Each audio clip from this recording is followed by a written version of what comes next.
Hi everyone, welcome to Krish Talks. കലൈഡോസ്കോപ്പിന്റെ MCQ part 2 ആണ് നമ്മുടെ ഈ ഒരു വീഡിയോ. അപ്പോൾ MCQ പാർട്ട് 1 ഓൾറെഡി അപ്ലോഡ് ചെയ്തിട്ടുണ്ട്. അതിൽ മൊഡ്യൂൾ 1-ലെ ക്വസ്റ്റ്യൻസ് ആയിരുന്നു നമ്മൾ ആഡ് ചെയ്തിട്ടുണ്ടായിരുന്നത്. അതായത് മൊഡ്യൂൾ 1-ൽ 9 കവിതകളാണ് വരുന്നത്.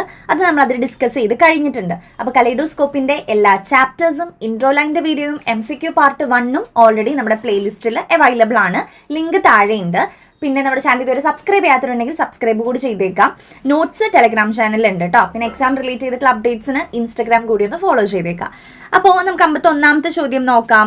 Who is the central character in the humorous episode uncle Podger hangs a picture? അപ്പൊ uncle Podger hangs a picture എഴുതിയിട്ടുള്ളത് ആരാണ്? Jerome K. ജെറോം. അതും അതിൻ്റെ ഒപ്പം തന്നെ പഠിക്കാം കേട്ടോ. അപ്പോൾ ഇതിലാരാണ് main character? Without in doubts നമുക്ക് പറയാം അങ്കിൾ പോഡ്ജർ തന്നെയാണ് സെൻട്രൽ ക്യാരക്ടർ. ഇനി 52ാമത്തെ ചോദ്യം.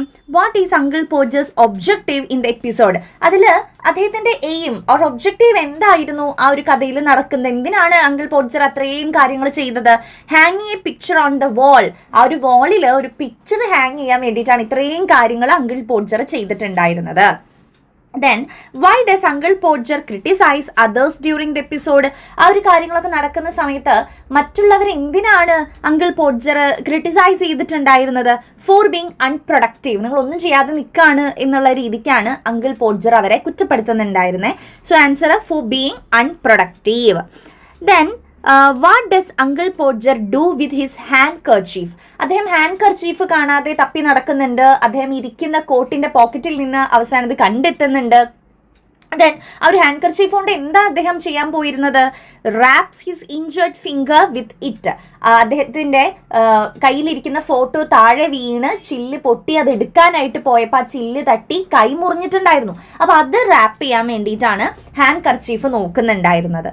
Then what does Aunt Maria threaten to do if Uncle Podger attempt to hammer a nail again? അപ്പോൾ നമ്മുടെ ഇതിലെ അടുത്തൊരു ക്യാരക്ടറാണ് മരിയ ആൻറ്റ്. മരിയ ആൻറ്റിയാണ് ഇതിലെ നെക്സ്റ്റ് ക്യാരക്ടർ.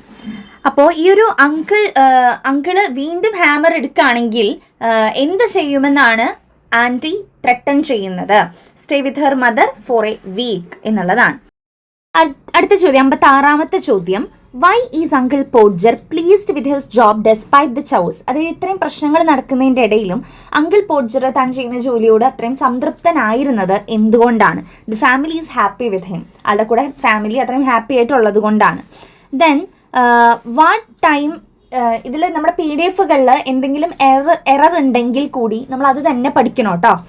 ദെൻ 57ാമത്തെ ചോദ്യം. What time does it become when uncle Podger finishes ഹാങ്ങിങ് the painting? എപ്പോഴാണ് ഈ ഒരു പെയിന്റിങ് ഹാങ് ചെയ്ത് കഴിഞ്ഞത്? മിഡ് നൈറ്റിൽ. According to uncle Podger, why does he not understand why someone would hire a professional? അതായത് വേറൊരാളെയും നല്ല രീതിക്ക് പണിയെടുക്കാൻ പറ്റുന്ന ഒരു പ്രൊഫഷണലിനെ കൊണ്ട് ഇത് ചെയ്യിപ്പിക്കാഞ്ഞത് എന്തുകൊണ്ടാണ്? അദ്ദേഹം ചിന്തിക്കുന്നുണ്ട്, അല്ലെങ്കിൽ അദ്ദേഹം വിശ്വസിക്കുന്നുണ്ട്. ഹി ബിലീവ്സ് ഹാങ്ങിങ് A painting is A simple task. വളരെ സിമ്പിൾ ടാസ്ക് ആണ്, ആരുടെ ഹെൽപ്പും വേണ്ട എന്ന് അദ്ദേഹം പറയുന്നുണ്ട്. ഇനി അടുത്ത ചാപ്റ്ററിലോട്ട് നമ്മൾ പോവാണ്. വാർ എന്നുള്ള ചാപ്റ്ററിലത്തെ ക്വസ്റ്റ്യൻസ് ആണ് ഇനി വരുന്നത് കേട്ടോ. What is the title of Luigi Pirandello's groundbreaking modernist play? അപ്പോൾ നമ്മുടെ ഈ ഒരു ലൂജി പിറാൻഡലോന്റെ ഗ്രൗണ്ട് ബ്രേക്കിംഗ് മോഡേണിസ്റ്റ് പ്ലേന്റെ പേരാണ് ചോദിക്കുന്നത്. 6 characters in search of an author എന്നുള്ളതായിരുന്നു ആ ടൈറ്റിലിന്റെ പേര്. ഇനി when did Luigi Pirandello receive the Nobel prize in literature? കിട്ടുന്ന വർഷം ഏതാണ്? 1934. What is the setting of the story war? War എന്ന് പറയുന്ന സ്റ്റോറി നടക്കുന്ന ആ ഒരു സ്ഥലം എവിടെയാ? ഒരു ട്രെയിനിൽ വെച്ചിട്ടാണ് അല്ലേ? അപ്പോൾ a train carriage in Italy. Then according to the husband, why are they saying goodbye to their son? അതായത് ഹസ്ബൻഡ് പറയുന്നുണ്ട് തങ്ങൾ മകനെ കാണാനായിട്ട് അവസാനമായിട്ട് കാണാൻ പോവാണെന്നാണ് പറയുന്നത്. അപ്പോൾ അതിൻ്റെ റീസൺ ആണ് ചോദിക്കുന്നത്. He's going to war in 3 days. 3 ദിവസം കൂടി കഴിഞ്ഞാൽ യുദ്ധമുഖത്തേക്ക് തൻ്റെ മകൻ പോവാണ്, യുദ്ധത്തിനായിട്ട് പോവാണ്. അപ്പം ഇനി തിരിച്ചു വരുമോ ഇല്ലയോ എന്നൊന്നും അറിയില്ല. അപ്പം അതുകൊണ്ടാണ് അവസാനമായി കാണാനായിട്ട് ആ അച്ഛനും അമ്മയും പോകുന്നത്. അപ്പം അതിൽ ആ ഒരു ഹസ്ബൻഡ് ആൻഡ് വൈഫ്, അപ്പോൾ ഹസ്ബൻഡ് പറഞ്ഞ കാര്യമാണിത്. He's going to war in 3 days. 63ാമത്തെ ചോദ്യം. What emotional impact does the old man speech have on the wife? ആ ഒരു വൈഫിൻ്റെ അടുത്ത് അവിടെ ഇരുന്നിരുന്ന കോ പാസഞ്ചർ ആയിട്ടുള്ള ഓൾഡ് മാൻ കുറച്ച് കാര്യങ്ങൾ പറഞ്ഞു കൊടുക്കുന്നുണ്ട്.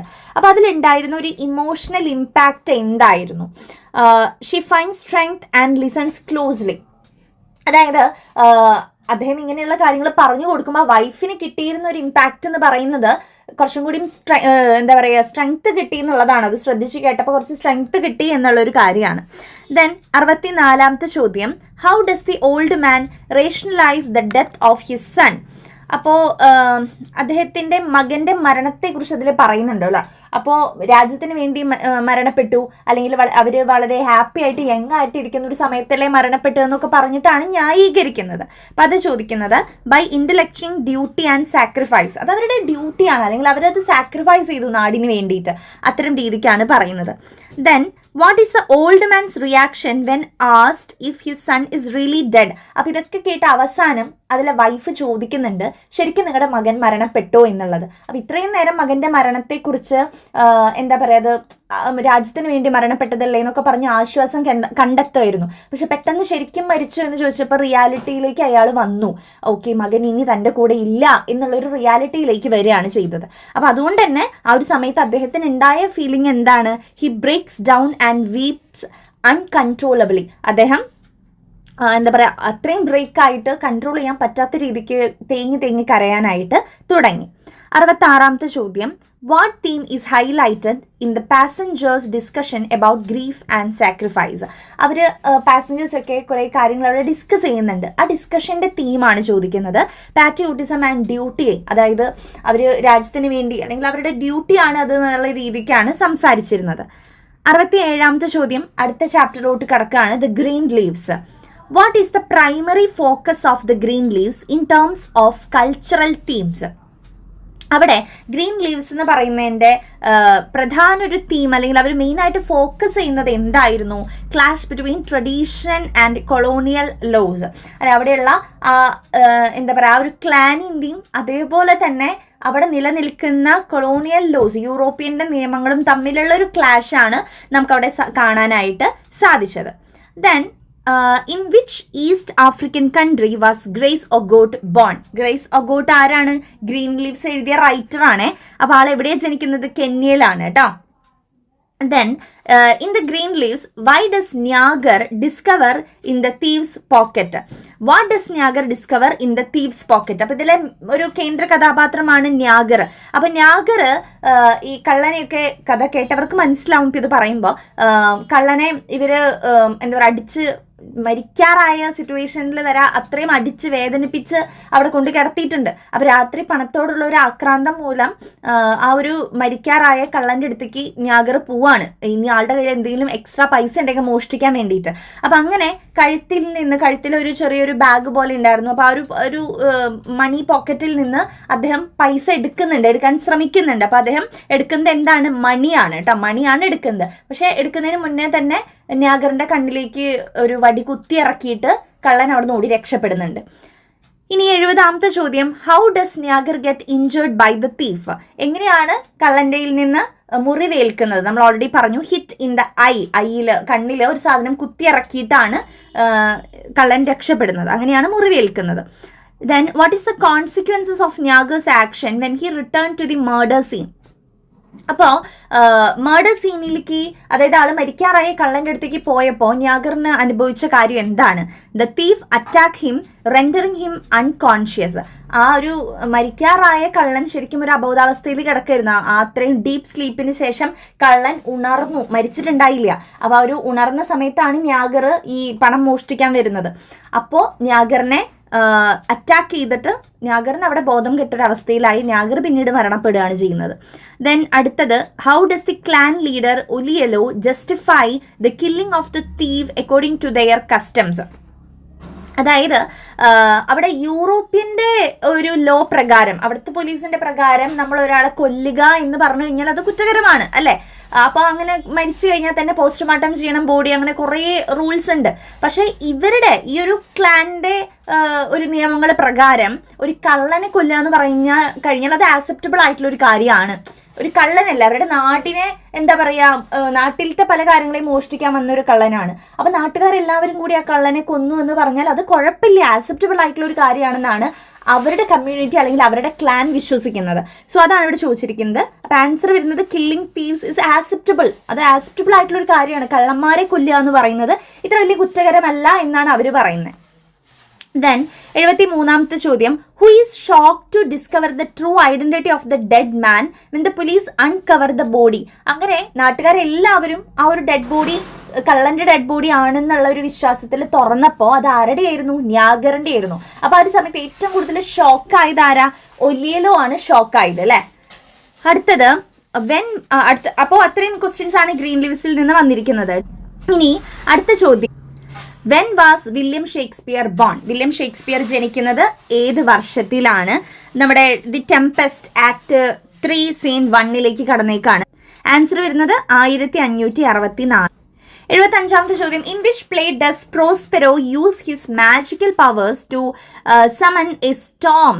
അപ്പോൾ ഏത് പ്ലേയിലാണ് പ്രോസ്പെറോ എന്ന് പറയുന്ന ക്യാരക്ടർ തന്റെ മാജിക്കൽ പവേഴ്സ് ഉപയോഗിച്ചുകൊണ്ട് ഒരു കൊടുങ്കാറ്റ് സൃഷ്ടിക്കുന്നത്? ദി ടെംപെസ്റ്റ് എന്ന് പറയുന്ന ആക്ടിലാണ്. How many sonnet did William Shakespeare write? എത്ര സോണറ്റ് ആണ് വില്യം ഷേക്സ്പിയർ എഴുതിയിരിക്കുന്നത്? 154. What is the setting of the Tempest? ടെംപെസ്റ്റിന്റെ സെറ്റിംഗ് എന്താ? എവിടെയാണ്? An island in the Mediterranean. മെഡിറ്ററേനിയനിലെ ഒരു ഐലൻഡിലാണ് കഥ നടക്കുക. അടുത്ത ചോദ്യം, who is the former duke of Milan in the Tempest? ടെംപെസ്റ്റില് ഡ്യൂക്കിലെ മിലനിലെ ഏറ്റവും ആദ്യത്തെ ഡ്യൂക്ക് എന്ന് പറയുമ്പം അവിടുത്തെ എന്താ പറയാ രാജാവ് അല്ലെങ്കിൽ നാടുവാഴി എന്നുള്ള ഒരു അർത്ഥമാണ്. അപ്പോൾ മിലനിലെ ആദ്യത്തെ ഡ്യൂക്ക് ആരായിരുന്നു? പ്രോസ്പെറോ ആയിരുന്നു. Then what is the significance of the log scene in the Tempest? അപ്പൊ ലോഗ് സീൻ നമുക്ക് പഠിക്കാനുള്ള ലോഗ് സീനിലെ സിഗ്നിഫിക്കൻസ് എന്താണ്? A task assign to Ferdinand. ഫെർഡിനാൻഡിന് ഈ വുഡൊക്കെ, അതായത് ലോകം തടിക്കഷ്ണങ്ങളൊക്കെ ചുമന്നുകൊണ്ട് വരാനുള്ള ഒരു ജോലി പ്രോസ്പെറോ കൊടുക്കുകയാണ്.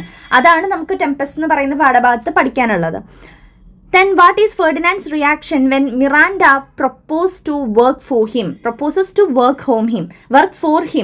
അതായത് നമ്മുടെ മിറാൻഡ, ഇതിലെ നായികയായിട്ടുള്ള മിറാൻഡ, പ്രോസ്പെറോന്റെ മകള്, ഫെർഡിനാൻഡ് ഇത്തരത്തിൽ ജോലി ചെയ്യുന്ന സമയത്ത് ഞാൻ ഹെൽപ്പ് ചെയ്യാം എന്ന് പറഞ്ഞ് വരുന്നുണ്ട്. അപ്പോൾ അതിന് അവൻ മറുപടി കൊടുത്തത് എന്താ? He refuses. അവൻ അത് നിരസിക്കുകയാണ് ചെയ്തത് കേട്ടോ. അതായിരുന്നു ഫെർഡിനാൻഡിന്റെ റിയാക്ഷൻ, മറുപടിയല്ല റിയാക്ഷൻ. അടുത്തത്, what does Ferdinand compare Miranda to in his speech? അപ്പോൾ ഇതിൽ ഫെർഡിനാൻഡ് കമ്പയർ ചെയ്യുന്നുണ്ട് മിറാൻഡയായിട്ട്. അപ്പോൾ അതെന്താണെന്ന് ചോദിക്കണേ? എ ക്രാബ് എന്നാണ് ഉത്തരം വരുന്നത്. അടുത്തത്, what does Miranda offer to Ferdinand which is a significant moment in the scene? അപ്പോൾ നമ്മുടെ ഈ ഒരു മൊത്തം സീനിൽ തന്നെ ഏറ്റവും സിഗ്നിഫിക്കൻ്റ് ആയിട്ടുള്ള ഒരു മൊമെൻറ്റ് ഏതാണെന്ന് ചോദിച്ചിരിക്കുന്നത് മാരേജ് പ്രപ്പോസലാണ്. അടുത്തത്, why does Prospero impose rules on Miranda and Ferdinand's interactions? അതായത് നമ്മുടെ മിറാൻഡയും ഫെർഡിനാൻഡും തമ്മിലുള്ള റിലേഷൻഷിപ്പിൽ കുറച്ച് റൂൾസ് കാര്യങ്ങളൊക്കെ കൊടുക്കുന്നുണ്ട് പ്രോസ്പെറോ. അതെന്തിനു വേണ്ടിയിട്ടാണ്? ആ ഒരു അതോറിറ്റി നിലനിർത്താൻ വേണ്ടിയിട്ടാണ്. To maintain the illusion of authority. അടുത്തത്, in which city was Leigh Hunt born? അപ്പം ലേ ഹണ്ട് എന്ന് പറയുമ്പോൾ അടുത്ത ചാപ്റ്ററിലോട്ട് വന്നു. Getting upon a cold morning. അദ്ദേഹം ജനിക്കുന്നത് സൗത്ത് ഗേറ്റിലാണ്. Then what are 2 well known poems written by Leigh Hunt? Leigh ഹണ്ടിന്റെ ഫേമസ് ആയിട്ടുള്ള 2 കവിതകൾ ഏതാണ്? എബോ ബെൻ ആദം, പിന്നെ ജെന്നി കിസ്ഡ് മീ എന്നുള്ളതാണ്. In what publications did Leigh Hunt serve as N editor? ഒരു എഡിറ്റർ ആയിട്ട് ഏത് പബ്ലിക്കേഷനിലാണ് ജോലി ചെയ്തിരുന്നത്? Reflector, Indicator and Tatler. ഇതിലൊക്കെ ലേ ഹണ്ട് എഡിറ്ററായിട്ട് വർക്ക് ചെയ്തിട്ടുണ്ടായിരുന്നു. Then who were 2 renowned poets supported by Leigh Hunt? John കീറ്റ്സും പേഴ്സി ബൈഷെ ഷെല്ലി. അടുത്തത്, what is the primary theme of getting upon cold morning? ഇതിൻ്റെ പ്രൈമറി തീമാണ് the struggle of living a warm bed. ഒരു തണുപ്പുള്ള ഒരു രാവിലെ കുറച്ച് ചൂടുള്ള ഒരു ബെഡിൽ നിന്നും എഴുന്നേൽക്കാനുള്ള ഒരു മടീനെയാണ് നമ്മുടെ ഈ ഒരു പാഠഭാഗത്തിൽ കാണിക്കുന്നത്. How does Leigh Hunt describe the transition from warmth to coldness in the essay? അതായത് നമ്മൾ കുറച്ച് ചൂടിൽ ഇങ്ങനെ എന്താ പറയുക, ചൂടോട് കൂടിയിട്ടുള്ള ആ ഒരു പുതപ്പും കട്ടിൽ ഇങ്ങനെ കിടക്കുകയാണ്, ബെഡിൽ കിടക്കുകയാണ്. അവിടുന്ന് പെട്ടെന്ന് നമ്മൾ എഴുന്നേറ്റ് പുറത്തേക്ക് വരുമ്പോൾ നല്ല തണുപ്പാണ് അല്ലേ. അപ്പോൾ ആ ഒരു ട്രാൻസിഷനെ, ആ ഒരു മാറ്റത്തെ എന്തായിട്ടാണ് ഇവിടെ പറയുന്നത്? എ ഫോം ഓഫ് ഹെല്ലിഷ് ടോർച്ചർ, നരക തുല്യമായിട്ടുള്ള ഒരു യാതന, നരകയാതന എന്നൊക്കെ പറയുന്നത് പോലെയാണ് ഇവിടെ പറഞ്ഞിരിക്കുന്നത്. Then, what does Leigh Hunt humorously attribute the existence of snowy winters to? അപ്പം ഈ ഒരു സ്നോയി വിന്റേഴ്സ്, നമുക്ക് ഇത്രയും തണുപ്പുള്ള ഒരു മഞ്ഞുകാലം അല്ലെങ്കിൽ വിന്റർ സീസൺ ഒക്കെ വരാനുള്ള റീസൺ എന്തായിട്ടാണ് പറയുന്നത്? ആഡം ആൻഡ് ഈവ്സ് ഡിസൊബീഡിയൻസസ്, അതായത് അന്ന് ആദവും ഹവ്വയും കാണിച്ചൊരു മര്യാദകേടിന്റെ ഫലമായിട്ടാണ് നമുക്ക് ഇന്ന് ഇത്രയും തണുപ്പുള്ള പ്രഭാതങ്ങളൊക്കെ ഉണ്ടായത് എന്നാണ് നമ്മുടെ റൈറ്റർ പറയുന്നത്. അടുത്തത് 91ാമത്തെ ചോദ്യം.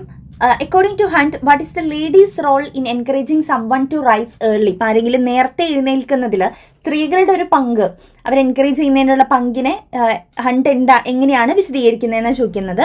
Complimenting their reasoning skills. 92ാമത്തെ ചോദ്യം. How does the essays propose to convince a lover to rise early? Tell them it leads to corpulence. Corpulence എന്ന് പറഞ്ഞാൽ തടി വയ്ക്കും എന്നാണ് പറയുന്നത് കേട്ടോ, നേരത്തെ എഴുന്നേറ്റ് കഴിഞ്ഞാൽ. ഇനി അടുത്തത്, what is the title of Seamus Heaney's speech? അപ്പോൾ നമ്മുടെ ലാസ്റ്റ് പാഠഭാഗത്തേക്ക് വന്നു, ക്രെഡിറ്റിംഗ് പോയട്രി. അപ്പോൾ അതിലെ റൈറ്ററാണ് സീമസ് ഹീനി. അപ്പോൾ സീമസ് ഹീനിൻ്റെ ടൈറ്റിലാണ് ചോദിച്ചിരിക്കുന്നത് കേട്ടോ, ഫ്രം ഫാംസ്റ്റഡ് ടു സ്റ്റോക്ക്ഹോം. ഇനി അതായിരുന്നു നമ്മുടെ സീമസ് ഹീനിൻ്റെ സ്പീച്ച്. അടുത്തത്, when did Seamus ഹീനി win the Nobel price four literature? 1995. How does ഹീനി describe the impact of the radio on his childhood? അതായത് ചെറുപ്പകാലത്ത് റേഡിയോന്ന് ഒരുപാട് കാര്യങ്ങൾ പഠിച്ചിട്ടുണ്ട്. അപ്പോൾ അത് എത്രത്തോളം ഇമ്പാക്റ്റ് നമ്മുടെ ഹീനിയുടെ ലൈഫിൽ ചെലുത്തിയിട്ടുണ്ടെന്നാണ് ചോദിക്കുന്നത്. ഇത് exposed him to foreign language, പലതരത്തിലുള്ള ഫോറിൻ ലാംഗ്വേജുകളെ കുറിച്ച് പഠിക്കാനും ഓരോ സിഗ്നൽ മാറ്റുന്ന സമയത്ത് അവരുടെ സ്ലാങ് അല്ലെങ്കിൽ അവരുടെ ടോണിൽ അല്ലെങ്കിൽ അവരുടെ ഭാഷയിൽ വരുന്ന വ്യത്യാസങ്ങളെക്കുറിച്ച് മനസ്സിലാക്കാനും പറ്റിയിട്ടുണ്ടായിരുന്നു. What historical conflicts influenced Seamus Heaney's poetry? അന്നാട്ടിൽ നടന്നിരുന്ന കുറച്ച് ഹിസ്റ്റോറിക്കൽ കോൺഫ്ലിക്റ്റുകൾ അദ്ദേഹത്തിൻ്റെ സ്പീച്ചിൽ പറയുന്നുണ്ട്. അത് ട്രബിൾസ് ഇൻ നോർത്തേൺ ഐലൻഡിലെ അന്നത്തെ കാലത്തെ കുറച്ച് ട്രബിൾസ് കാര്യങ്ങളാണ് അവിടെ ഉൾപ്പെടുത്തിയിട്ടുള്ളത്. Then, what poets does Heaney admire for their down to earth expression? അതായത് അവരുടെ ഡൗൺ ടു എർത്ത്, ചില കവികളുടെയൊക്കെ ഡൗൺ ടു എർത്ത് എക്സ്പ്രഷൻസിൽ സീമസ് ഹീനി അഡ്മയർ ആയിട്ടുണ്ട്. ഓക്കെ, അപ്പോൾ അത് ആരുടെയൊക്കെയാണ്? Wilfred ഓവൻ്റെയും Robert ഫോസ്റ്റിൻ്റെയും. 98ാമത്തെ ചോദ്യം. According to Heaney, what is the enduring impact of Homer's description in the context of modern exposure to violence? It serves as a reminder of the brutality of war. അതായത് ഇതിൽ ഹോമറിൻ്റെ ഇതിനെ ഒഡീസിയസിനെ compare ചെയ്തുകൊണ്ട് പറയുന്നുണ്ട്. ഒഡീസിയസിൻ്റെ ദുഃഖം ഒരു സ്ത്രീയുടെ ദുഃഖമായിട്ട് ഇവിടെ കമ്പയർ ചെയ്യുന്നുണ്ട്. അത് വാറിൻ്റെ ഒരു തീവ്രതയാണ് കാണിക്കുന്നത്. അടുത്തത്, what does Heaney consider the distinctive quality in lyric poetry? Lyric പോയട്രിയിലുള്ള ഒരു ക്വാളിറ്റിനെ കുറിച്ച് എന്താണ് പറയുന്നത്? Steadfastness of speech, articulation. അടുത്തത്, what does Heaney see as the role of poetic form both a ship and an anchor? അപ്പോൾ ഈ ഒരു പോയറ്റിക് ഫോമിന് നമ്മുടെ അദ്ദേഹം ഇവിടെ അത് ഒരേ സമയം ഒരു കടലും നങ്കൂരവുമായിട്ട് കമ്പയർ ചെയ്യുന്നുണ്ട് നമ്മുടെ പാഠഭാഗത്ത്. അതാണ് അവിടെ എക്സ്പ്ലെയിൻ ചെയ്യുന്നത് കേട്ടോ. സോ ഈ ലാസ്റ്റ് ഭാഗത്തെ കുറച്ച് ക്വസ്റ്റ്യൻസ് ടഫാണ്. അപ്പോൾ നിങ്ങൾ കൃത്യമായിട്ട് അത് ബൈഹാർട്ട് ചെയ്ത് തന്നെ പഠിക്കാനായിട്ട് ശ്രമിക്കുക. എനിക്ക് തോന്നുന്നു ഇതിനേക്കാളും സിമ്പിൾ പാർട്ട് 1 ആയിരുന്നു. പാർട്ട് 2 കുറച്ച് ടഫാണ്, അത്രയും ഡീപ്പായിട്ടുള്ള ചോദ്യങ്ങൾ വന്നിട്ടുണ്ട്. സോ നിങ്ങൾ ശ്രദ്ധിച്ച് തന്നെ പഠിക്കാൻ ശ്രമിക്കുക. സോ ഇത്രയേ ഉള്ളൂ. All the very best. Thank you.